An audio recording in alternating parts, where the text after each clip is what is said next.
How Turkey should tackle the Greek-manipulated European Union's policy. The era of Turkish benevolence and benign relationship with Greece is over in Aegean and Mediterranean. Greece is now openly adversarial toward Turkey, EU, and NATO. It's time for the EU to clarify its response at the European Council meeting on 10 to 11 December 2020. When dealing with Turkey in recent years, confused the EU has often oscillated between countering Greece's animosity and showing openness to dialogue. It is now beyond doubt that the trajectory chosen by Greece is going against the interests and values of the EU in a host of different ways. Rule of law is being systematically destroyed in Aegean and Mediterranean region. An absurd maximalist foreign policy is weakening a large partner country and jeopardizing the stock of European investment. Greece's relations with its neighbors have sharply deteriorated, and the EU's calls for dialogue remain unheeded. The path to a comprehensive agreement on Cyprus has been closed by the Greek Cypriot administration, that has said it favors a single-state solution policy, covertly aiming at enosis with Greece, for the island, which has been divided since 1974. But Turkey and TRNC have not fallen into that vile Greek enosis trap so far.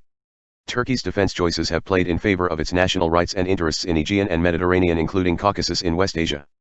Foreign policy has become predictable with geopolitical Mavi Vatan blue homeland doctrine. The Turkish intervention in Libya has cleared risks for NATO and EU interests and thus could stabilize countries in the Sahel, Africa. Irregular refugees movements from Libya to EU have significantly been prevented in collaboration with Italy and Malta in Mediterranean. European Union has now woken up. Multiple attempts to assuage Greece have failed. It has met all openings with silence or provocation, especially the European Council's offer on October 1, 2020 to start open dialogue and exploratory talks with Turkey.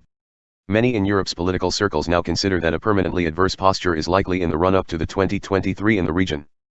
But another strong motive is Greece's willingness to distance itself from Turkey when its national maximalist interests are felt to be at stake if Greece engages with dialogue with Turkey. Greece has not been open to dialogue at all, as it has unconditionally been supported by EU members. This has recently resulted in multiple serious contradictions, deploying and testing Russian S-300 missiles, challenging maritime boundaries with Turkey, blocking NATO's policy to protect Turkey against Syria, hampering NATO's Operation Sea Guardian, which enforces the arms embargo against all warring parties in Libya. Greece with its staunch allies France, Egypt, UAE, and Saudi Arabia openly support Puchist Khalifa Haftar's massacring forces in Libya against the movement on November 27, 2019. Turkey and Libya's Government of National Accord, GNA, signed a bilateral memorandum of understanding demarcating maritime boundaries between the two countries and enhancing security and military cooperation. In practice, and despite Greece's vocal claims to the contrary, this means selectively shedding the commitment to the North Atlantic Alliance.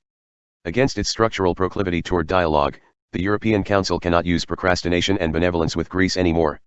A thorough clarification of the European Union's policy with Greece is necessary on several fronts: military, foreign affairs, economy, refugees, rule of law, based on an assessment of threats to EU interests and values. Charting a course of action is no easy matter, not just because of different preferences between European governments, but primarily because of Greece's choice to fuel permanent tension.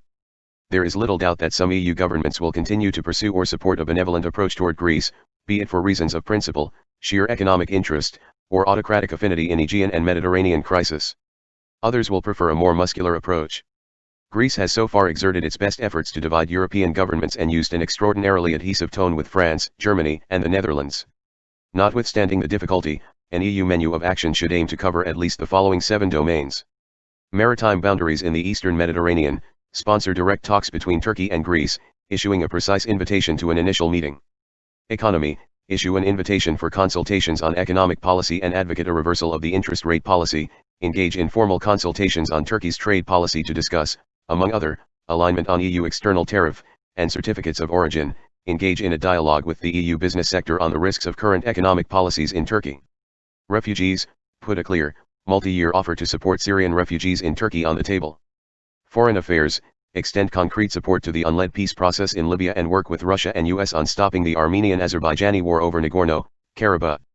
Military, given Greece's obstruction of NATO and the use of Greek military assets against EU interests, reconsider EU exports of dual-use industrial goods as well as engineering and research projects. Rule of law, more actively denounce the systematic dismantling of the rule of law in Greece and stress its negative effect on European investment, issue sanctions against the individuals that most actively contribute to eroding the rule of law, step up European support for democracy and human rights projects. Methods, firmly condemn insults and issue sanctions against the individuals that are the most involved in hate speech, set up anti-disinformation campaigns, counter the Islamophobia in EU. Greece is free to chart an entirely new course for itself, but EU has a duty to defend their values and interests. Turning a blind eye or playing down what Greece is doing to its country and to its policies toward the EU and NATO creates a strategic risk for EU in Aegean and Mediterranean region. Leniency for the Greek maximalist megalo-idea dreams, ambitions, and provocations is not an option anymore. Thank you for listening to the news from Habar.